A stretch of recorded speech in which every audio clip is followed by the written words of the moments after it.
The ESPN Cricinfo Awards for 2010 move on to honor the best performances in one-day internationals, and we'll start with the best batting performances of the year. Once again, this was the set of nominees presented to the jury. This is what they deliberated upon, and there were some seriously good performances there. Sachin Tendulkar made 200 against South Africa in the second one-day international at Gwalior. It was a mark that some thought would never be breached. Abdul Razak played a sensational innings of 109 not out against South Africa at Abu Dhabi. That was one of their home games, which they needed to play in Abu Dhabi. Angelo Matthews, fast rising in the world, 77 not out versus Australia at Melbourne. Sri Lanka played well in that series. Then Shahid Afridi at Dambulla scored 109 against Sri Lanka in the first one-day international. And Owen Morgan, fast rising up the charts as well, 103 not out versus Australia in the first one-day international of that series in Southampton.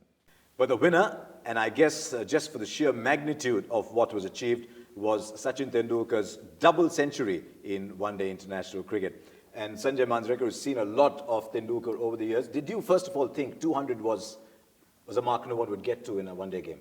No, I thought it was about time that would happen because people came so close to it.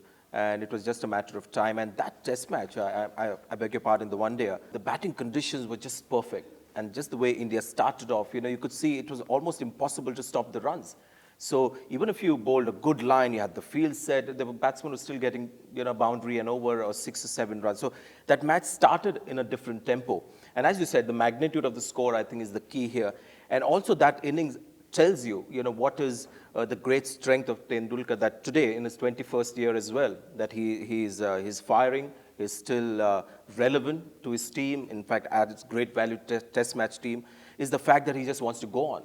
And I think that is the greatest feature of that innings, is that batsman who had everything, going for him, didn't want to just throw it away. He just wanted to keep going and not give it up. He'd had a 160 before that, a 175 before that, and sometimes as you get older, it's not easy to keep your stamina over that period of time. So does that make it more remarkable, or is age not a consideration in a 50-over game? Oh, no, I think it does make it more remarkable. I mean, if you go back to, the very early days of one-day cricket, one-day international cricket, it was 200 was like the 4-minute mile. That barrier will never be reached. But in recent years, with the improvement in the bats and the scoring going up, you started to think, now this might happen. And I think it's appropriate that the guy who really has dominated all the records, in batting, that he should be the first to reach 200 in a one-day international.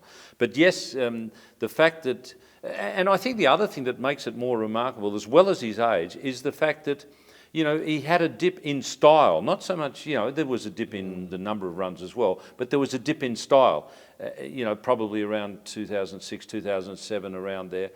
And you thought, this guy, it's a pity, but it's age, and you get more conservative, that we're not now seeing the dashing Tendulkar who just took on bowlers and challenged them.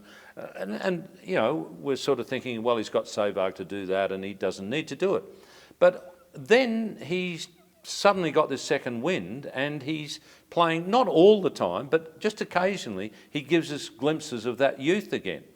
But tied in with the glimpses of youth are the amazing stamina and fitness that the guy has got at an advanced age. And it's not just his age, it's, as Sanjay mentioned, it's 21 years of playing international cricket. You'd be thinking, there comes a time when you look around the dressing room and you think, why am I still doing this? It's time to give it away. But obviously the love of playing cricket and the love of competition keeps him going. And so that, all of those things make it a more remarkable performance. He didn't play too many one-day internationals in the year. He's sort of spacing himself out, I thought, preserving himself for the World Cup. Every time he played the one-day international, there seemed to be no warm-up time. I mean, he's played upwards of 400 games, so he knows exactly what to do. So that was one issue. The second, the moment the 4-minute mile was broken, in the next few months, a lot of people did it. Yeah. Do you see this as being a precedent? I think it's likely to happen. And Virendra Sehwag has already talked about playing the 50 overs, whether it's going to actually then confuse him in his mind and, who knows what the end result would be. But yes, I think you need somebody to do it, and then the others, take it upon themselves as challenge. Javid Miandad was obsessed with the figure of 365, when Gary Soapes got there. So you need somebody to raise the bar and the others to follow. And again, when you talk about fitness of the man, it's not so much about the physical fitness. I think it's here, you know, the desire to just go on. That he batted right through the innings also tells you something about his mental toughness. It's not so much about the body, but the mind driving the body. I mean, he got 200, but the record he broke belonged to Charles Coventry of Zimbabwe. No disrespect to him. I mean, he did very well to make 194, but it belongs with Tendulkar. Well, I tell you what, quite a few have broken the 4-minute mile. Not too many will break the 200 barrier. Not many. Some more will, but not many. Right, so there you are, Sachin Tendulkar, the winner of the ESPN Cricket for Batting Award for the best performance in one-day internationals, a colossal 200.